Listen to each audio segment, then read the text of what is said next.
Welcome to the Cherish and Conquer podcast, the show dedicated to celebrating female entrepreneurs' strength, resilience, and innovation. Be inspired by stories of women and what they cherish to help them conquer against all odds. Every other week, you will learn from remarkable women on how they navigate challenges, uphold their values, and create sustainable success. And now, here's your host, Jim Rembach.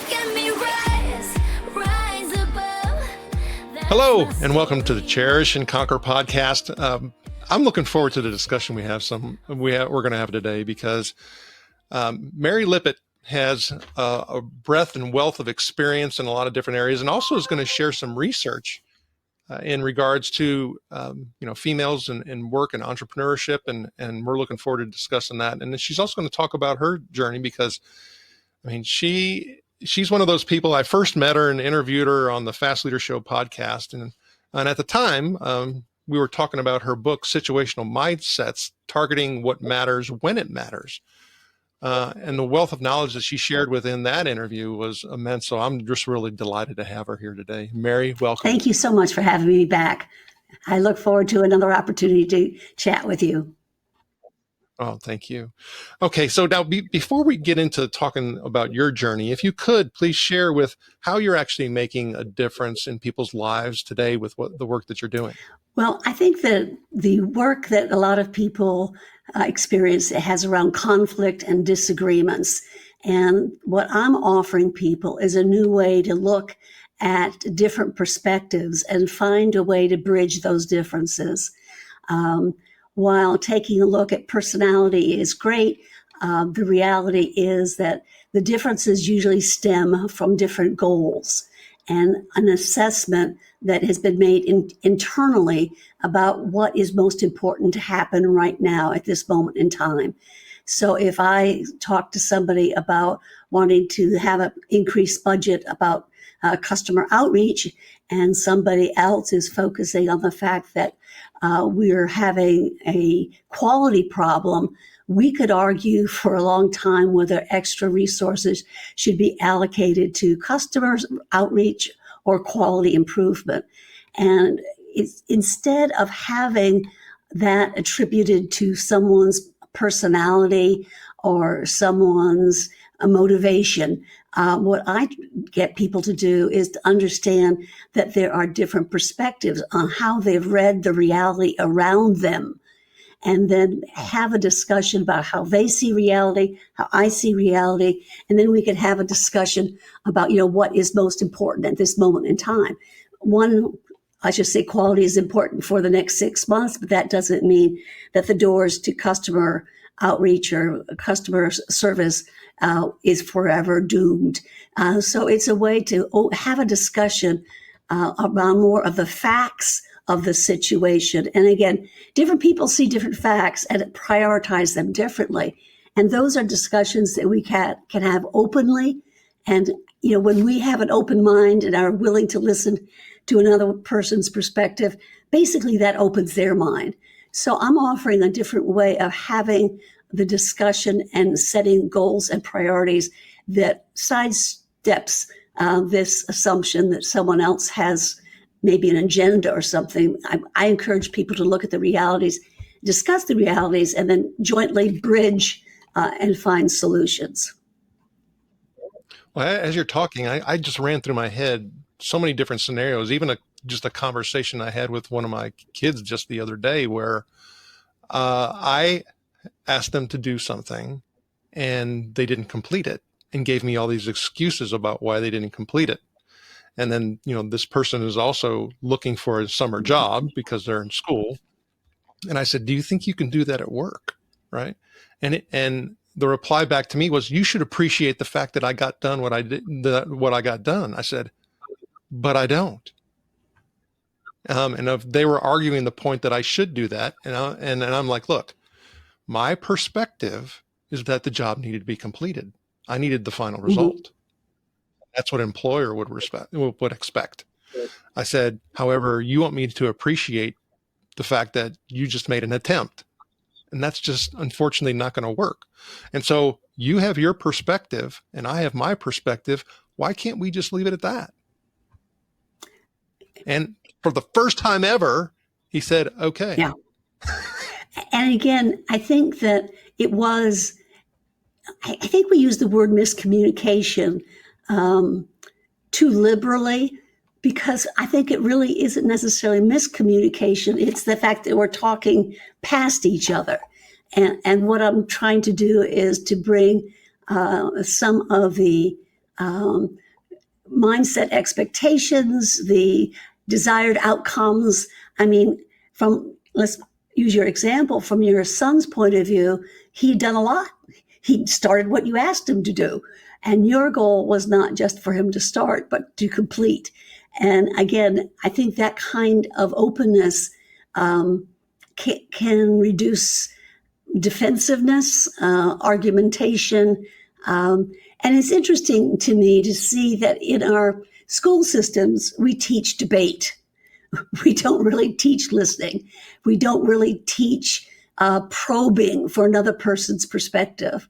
And I think that has caused us to assume that communication really is mostly debate or arguing or some kind of defensive maneuver or some extrapolation of some data to, quote, justify my position, when, as your example shows, it just needs to say, what were your expectations? What's your mindset? And then we can go from there. And I think there's also the other factors that start to come into play is, existing stress and pressure. Because while I may be willing to listen, I may be, open-minded to other people's perspectives. I got a deadline. I got to get this done.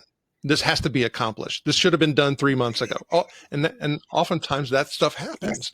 And so I think there was one piece of research that I found that said something to the effect that our IQ drops about 10% when we've got to go to the bathroom, because that's all we're thinking about. Yeah. I do think that we get focused on something. And just from my perspective, I have wanted somebody to do something, and I had a timeline in my mind. And frankly, the timeline was to serve me.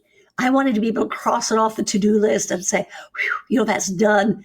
And the other person was juggling multiple factors I had no knowledge of, which made my request unrealistic. So I think we need to be able to express more of our expectations and our sense of priority, and then listen to theirs. Actually, of course, the best way is to listen first and then express ourselves. But sometimes I don't follow that advice. Want more insights from female entrepreneurs? Get complimentary access to Marina's Army for additional tips, tools, and tactics from this episode. Just go to Marina.ai and click Community for access. Now, let's get back to the conversation. Well, but I think you brought up what is a very important practice. It's that we inquire, we probe, we ask, the questions to gain the perspective. And then, like you said, it's like, well, what I would expect, and you share your aspect of it, because that, to me, I think going back to the things as far as what we're trained with, and then social media just magnifies it. We want to get our point across, and then in business, we've even conditioned that as well. It's like, you have to sell the idea and get buy-in. It's like, and all of those things can be counterproductive. Yes. And I think, again, if we go back to the fact that we've been taught more debate, while the other person is talking, instead of my fully listening to that person, I am spending some of my mental energy coming up with a retort or a response. And so, again, I think that we frequently don't listen as well as we should be listening, whether it's a nuance, whether it's some body language that could help us. If I'm spending my energy looking for my next comment, I'm going to miss all those. Okay, so now you also said some information was available through some research that you had conducted. If you could share that a little bit. Yes, I have data on 6,000 leaders. And what I was asking them to do was to tell me what they are prioritizing in terms of a business goal at this point in time. And I had identified and given them a choice of 6 different goals. Should we be first focusing on new products, innovation, creativity? That's one. Second, should we focus on the customer? Third, should we look at our internal systems, our structure, our reporting relationships? Fourth, should we look at profitability and quality? 5, should we be focusing on people? And 6, should we be preparing for the future? And what was interesting was to see that the breakdown, and I'm going to just focus on the executives that took this study, was that all of the female executives were focusing on the external issues, innovation, customers, and the future. And the males at the same time were looking at profitability and quality and risk, some kind of reassessment of organizational flow. And so it's interesting to me to see that the women were most focused externally and, again, more change-oriented than the male executives were. And I had the opportunity to speak to a group of women at Harvard that was in a women's leadership program. And somebody just spoke up because we were having a dialogue about these 6 business goal orientations. And she said, I am going to look at innovation because if I can come up with a new idea, I can become the leader of that group and grow the group. It will be easier for me to grow a new segment of the business than to try to climb the ladder within the existing businesses.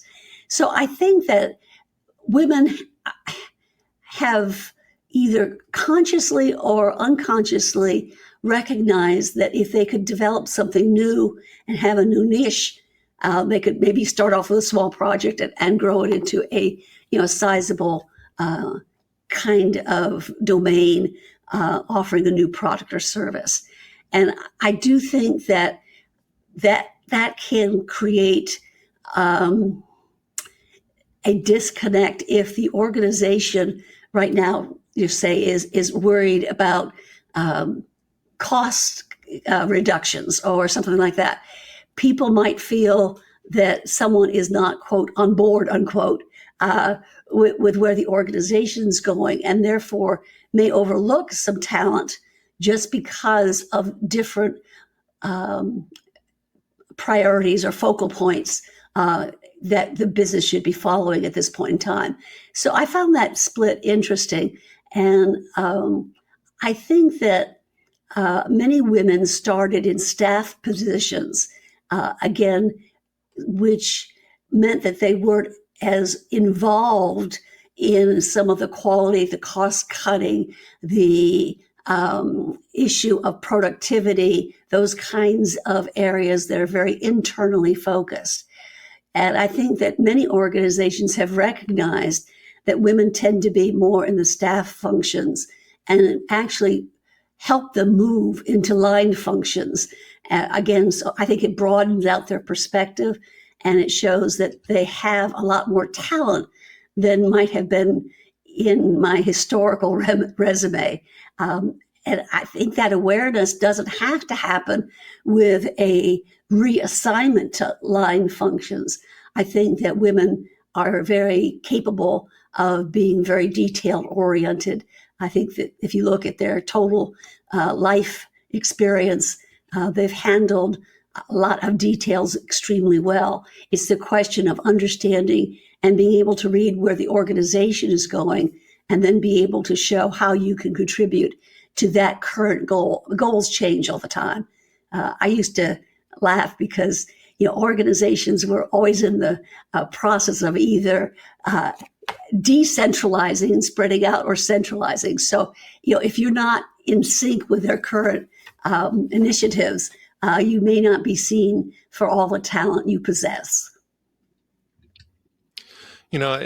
For me, when you are talking about your observations and interpretations of the data, I also wonder, though, if you look at focusing in and honing in on executive level folks and you talk about the origins of where they came from, a lot of the people who are in those executive roles are from sales, from legal, from, parts of the business where, the control and constraint and all of those elements of protection, come from.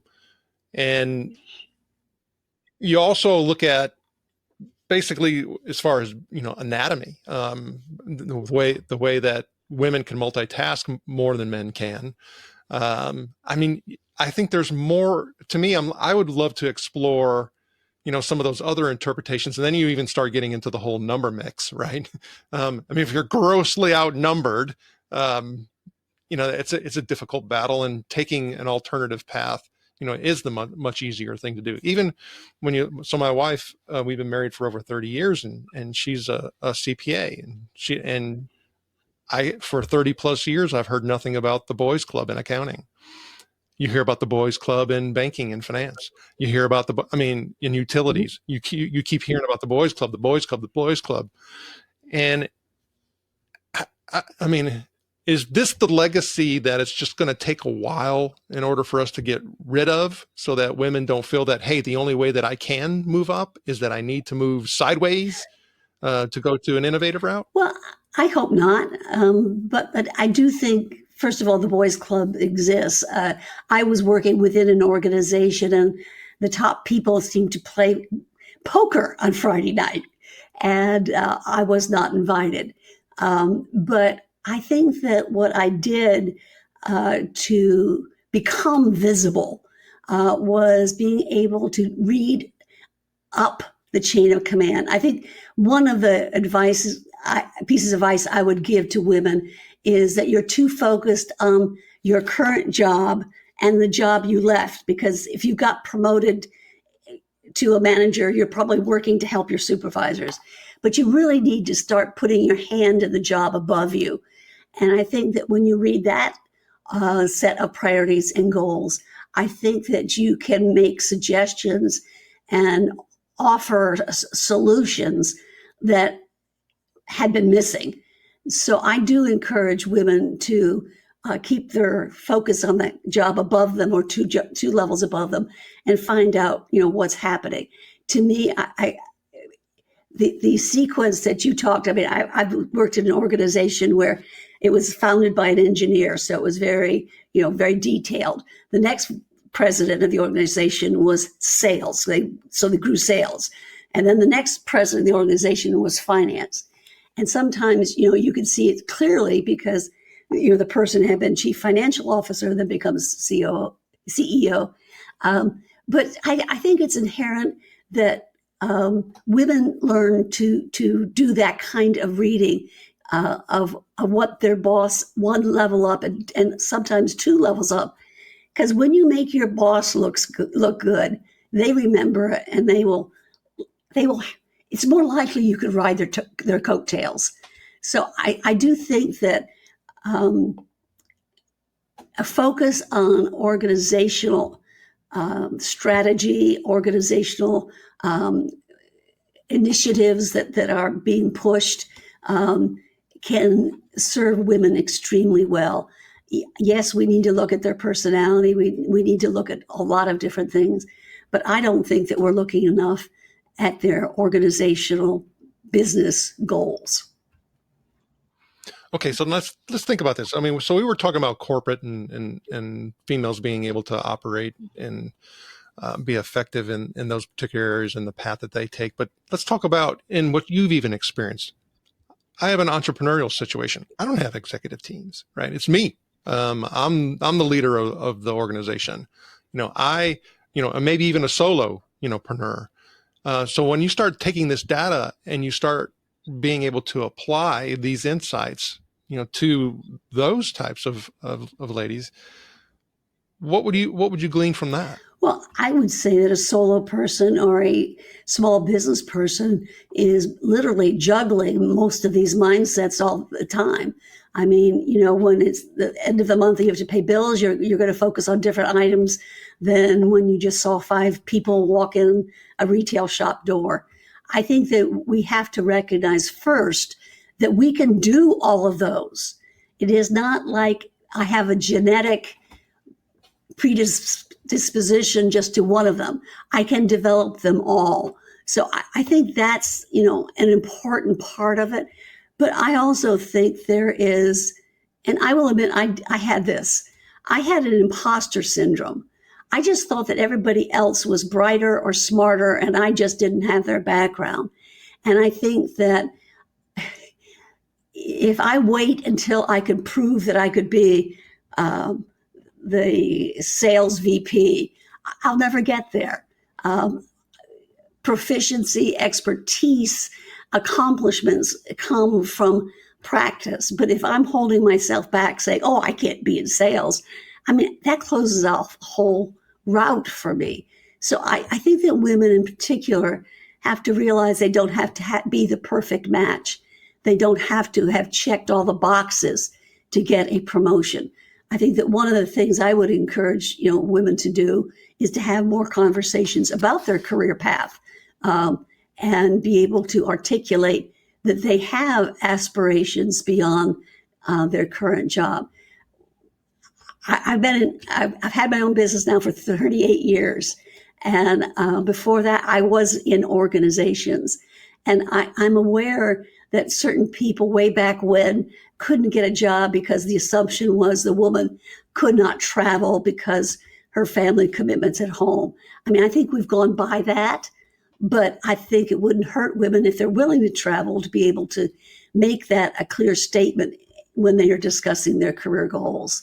I would like women to be able to ask for shadowing opportunities. Can I have a day off once a week for this month to shadow somebody so I can learn what another opportunity is?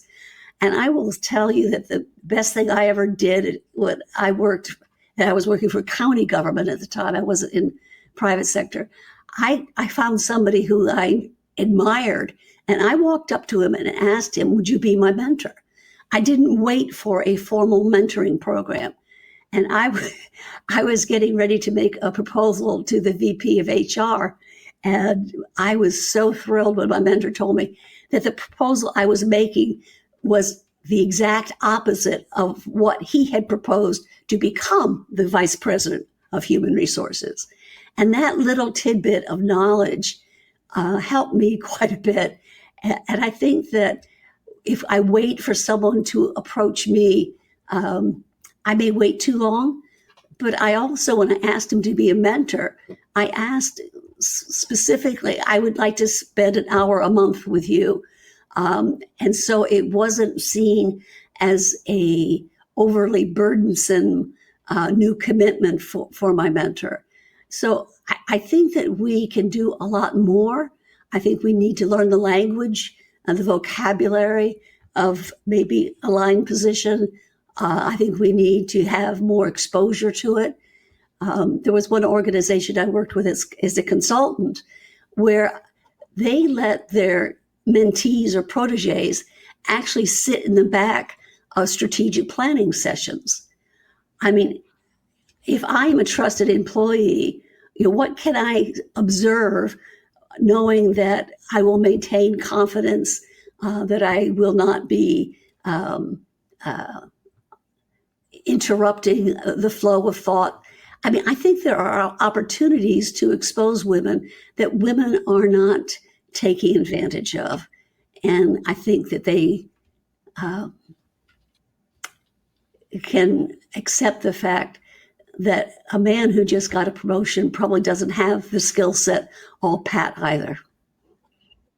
Well, and even going back to, like you said, your 30 years of experience and referring to how do I get the opportunity to get in some type of, mentor mentee, relationship? How do I, gain other perspectives? That's exactly why we created Myrna's Army. A community, because having those discussions when you don't have anybody to go to are still needed. Yes.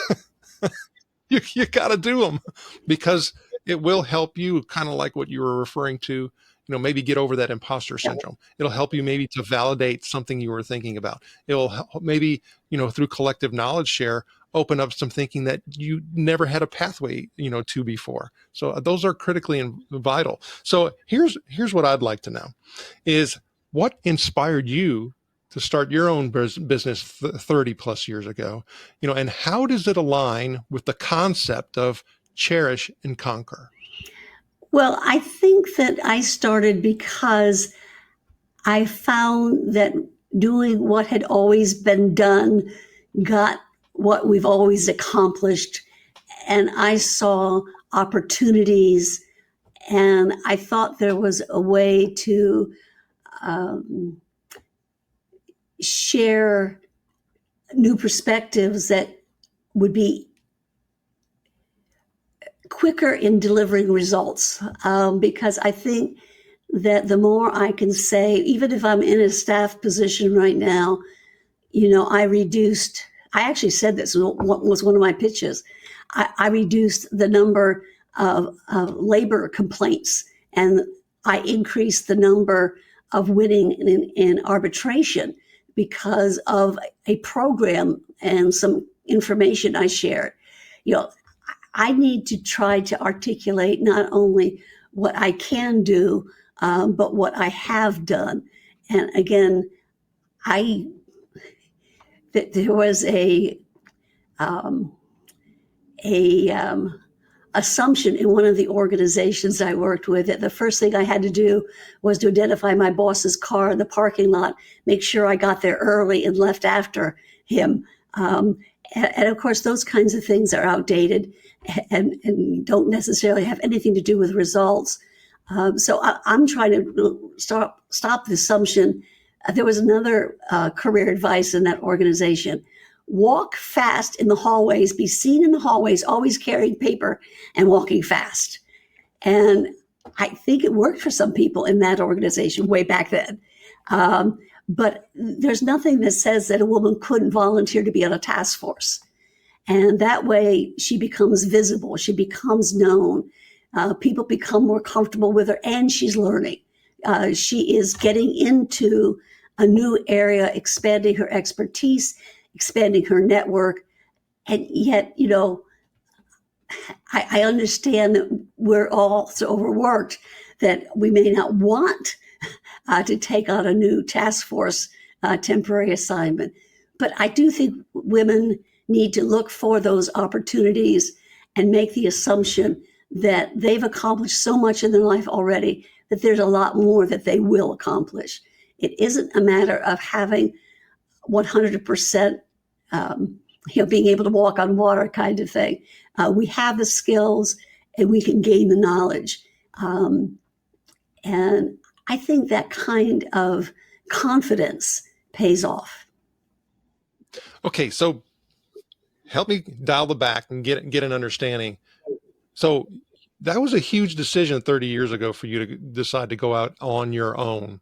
So, you talked about knowing that you could do things, but what did you have a passion for? What was it so important to you that you said, you know what, I'm willing to take the risk. I'm going to go do it. Well, I will say that I had performed a role within county government. It was a large county.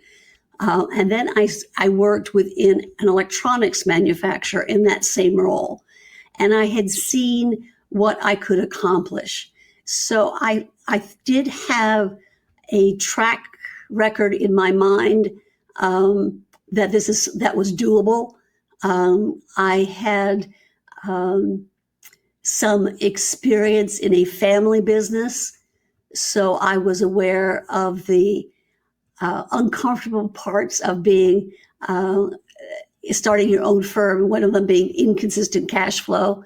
And so, if I had awareness of what entrepreneurship is, and I had some confidence that I had been able to accomplish actual tangible results that was recognized by the organization, for me, it was a risk, but it was not a mountain load of risk. It was something that was doable because I knew that there were issues that I would have to face, cash flow planning being one of them. In an organization, I probably had not written the request for proposal as much as I had to do as in my own firm. So there were things that I knew I had to learn, but I guess I just knew that I had learned a lot already and was confident that I could learn the new skills. I mean, I'd never set up a chart of accounts before, but you could go to somebody and talk to them about how they set up their chart of accounts. I mean, I think women have a network of resources that if they ask for help, they will get it. Most definitely. Okay, so can you share a moment when your passion for your business fueled your perseverance through tough times? I think that in my experience, one of the problems was that when I had a big contract, I was so busy working on that contract, I wasn't doing as much marketing as I should have done. So when a contract ended, I might not have had the pipeline that I had wanted. And so for me, I had to set some parameters about keeping the marketing going even while I was delivering the work. And in one instance, I was given a contract for about 3 months. I'm not sure the exact timing. The contract lasted a year and a half. And I worked a lot within my professional association and was able to keep my network up. But that had to be a conscious choice because after working every day for a week, you might want to say, okay, I've earned the right to sit down and put my feet up. But I had to recognize what the cycle is and plan accordingly. And that wasn't fun. But the last time we chatted, you had shared that, one of the things that you've had to do a better job of was essentially honing down your exploration. And what I mean by that is you like finding new ways of doing things. You like to be innovative and creative. And then sometimes it actually diverts you and takes you off task. Correct. How have you been able to manage that? And we know you never get back to perfection. It's always a struggle. So how do you manage that challenge? I think it is by staying alert to all of the aspects of a business. But I will admit, I'm writing a new book right now. For the first time, I'm writing it as a fable. And while I'm writing, I find it very difficult to do some of the other aspects I need to pay attention to. It's almost like it's such an internal process writing that it's hard for me to do some of the external things. So I think I've gotten enough of a network now that it's not as critical if I focus for a long time in one area. I think I have the skills of the network now to be able to pick up that area that had floundered a bit and bring it back up pretty quickly. But I do think that when you love doing something, you do tend to want to do it well and to focus on it because it's the fun part. I mean, taxes to me, hideous. Balancing checkbooks, not fun, but I know I do them because I know what the cost would be if I, didn't do them. So it is setting an awareness level of the fact that I can have different priorities at different points in time and I can switch as long as I keep monitoring the situation. I talked to you about my book, Situational Mindsets. I really want the mindset to be about the realities around me. It doesn't mean I don't want to look at, personal style or motivation or traits or any of that kind of thing, but I have to keep an eye on the business. And I don't know that women have always given themselves the opportunity to focus on the immediate need, the immediate crisis, and yet still stay alert to the wider world of opportunities that they could tap into. So can you share a time and give an example of when you were staying true to your principles and that actually led to a significant achievement or breakthrough in your business? I'm trying to, I think that I was working for a government agency that had a huge contract with a large defense contractor. And they were having an argument, a disagreement. They were threatening each other with termination. And I certainly knew who my client was. It was the governmental agency. But when I listened to the contractor's issues, I recognized that they were making some very good points. And so I chose to find a middle ground rather than completely support my client. And it was wonderful. Within, I think it was 6 hours, they came to a new agreement and everything was fine. It was, but I had to counter some of the points my current client was making. And I think that was staying true to my definition of myself as someone who is trying to advance business opportunities, but to do it in a way that is win-win, rather than using the power of my client. At that time was a large governmental agency, and they had many avenues which they could have pursued that would have led them to terminate the contract. So to me, it was a decision point of who am I and what is my role here? And it wasn't just to be someone who was going to support and echo every point my client made.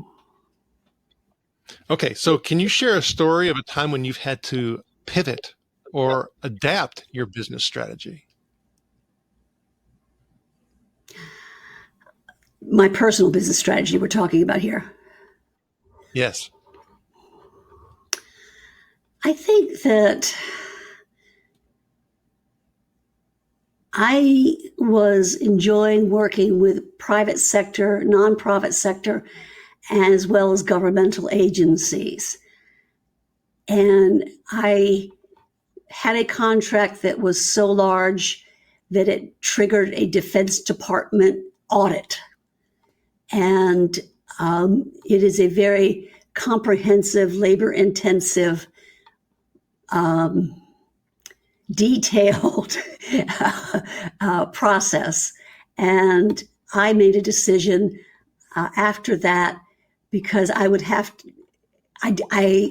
to create actually 2 sets of books, because what the private sector determines is development is not necessarily what the public sector defines. And I was cleared of the Defense Department audit, got great reviews, but I was also told I had to set up 2 different accounting systems. And I made a decision to drop governmental business and just pursue the other businesses, because I didn't want to be spending that much time on accounting issues. Which you already established you don't like to do. I really don't. And you know what? There are people that like it and are willing to work with me. So, I would rather rely on my strengths. I hear you. Oh, I love it. It was a market limiting decision. And yet I'm still happy with it. So how do you maintain a healthy work-life business as a woman? And what strategies have worked well for you? I think that one of the strategies that has worked well for me is to see whatever is a budding opportunity and seize it. Whether that I wrote an article for a peer-reviewed journal, which was an interesting process. But I want to stay focused on my growth, the expansion of my knowledge, the ability to help others achieve their goals.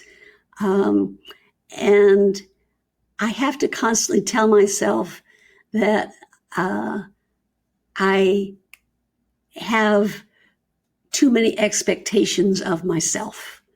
So I have found that developing my to-do list kind of thing, I know I have to include more time for family or more time for personal growth or something like that. As I just got back from a trip to Chicago to visit my grandsons, you got to plan that in because otherwise you get on a treadmill and those treadmills can last a long time. Most definitely. Enjoying the show? After joining Marina's Army, subscribe and share the Cherish and Conquer podcast on your favorite platform. Thank you. Now, back to the show. Okay, so now we got an opportunity to go through our speed round, which is our breakthrough blitz. Are you ready to help us break through? I'm going to do my best. Very good. Okay, so what's your favorite productivity tool or app?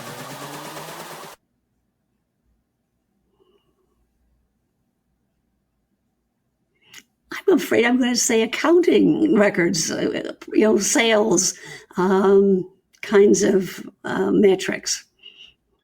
Yeah, because it reduces burden for you. That makes sense. Okay, so what's your favorite way to unwind after a busy day? Gardening is a great love of mine. Reading non-business books and travel and the theater. I like live performances. If you could have dinner with any female business leader, living or deceased, who would it be?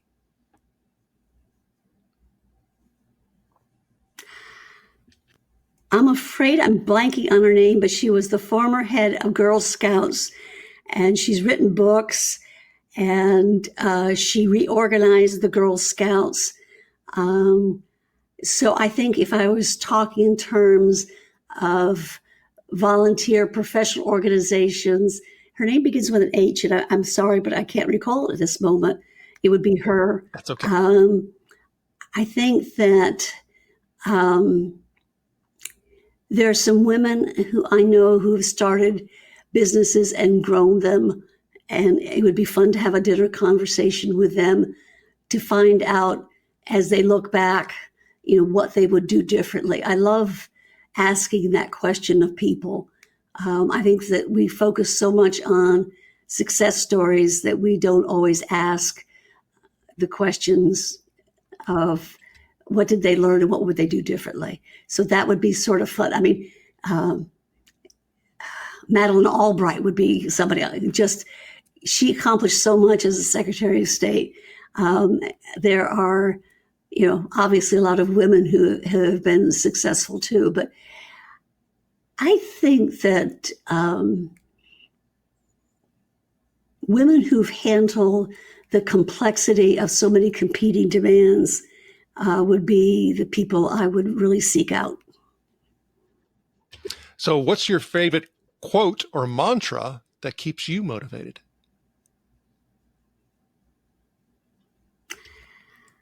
Leadership is about getting other people to do what you want them to do, thinking that they want to do it.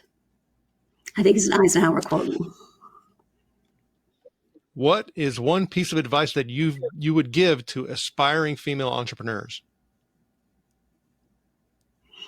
Ask for a time with other people who have succeeded, to ask them about their successes, ask what they would do differently now that they look back at their career. What lessons what did they learn that they now think they need to change? Okay, this is my last breakthrough blitz question, Mary.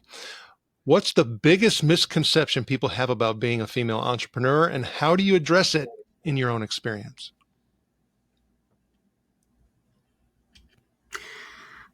I think the biggest misrepresentation or assumption that people make is that women are people pleasers and that they are not about results. And so having the vocabulary of results and having the examples and being willing to share them is something that I think is a good way to establish your credibility. I really think that I've been helped by having advanced degrees. I also have been helped because I think I made a very concentrated effort to learn the business realities of my different clients. And I laugh because whatever client I go to, they tell me that they are unique and they're not like any other organization ever. And of course, there is a unique aspect, but there are some common pitfalls that organizations fall into. And I think that, decision-making, examples are plentiful of, bad decisions, whether it's new Coke or some of the high-tech initiatives that never took off. We really need to do a better job of listening to different perspectives and avoiding those kinds of massive pitfalls. Mary Lippitt, thank you for sharing your wealth of knowledge. How do our listeners and watchers get in touch with you? They can reach me at enterprisemgt.com. Mary Lippitt or M. Lippitt at Enterprise, ENTERPRISE, MGT.com.